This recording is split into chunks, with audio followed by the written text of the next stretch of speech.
Okay, so I'm gonna show you how to change the battery in the Mercedes-Benz Key. So this is the key that you're gonna change the battery for, and this little switch at the bottom, you're gonna slide it, and you're gonna pull this key out. Once that key blade is out, you're gonna use it to pop the cover, which is this area right here. You're gonna take out this part where the battery is.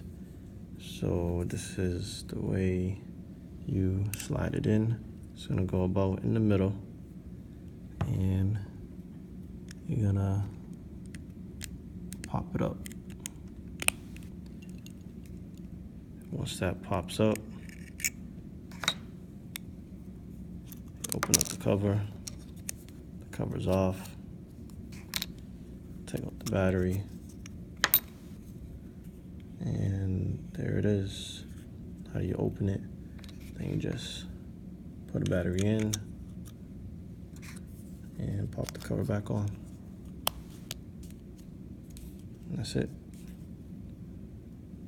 And put the blade back in. And that's how you change the battery in this Mercedes-Benz Key.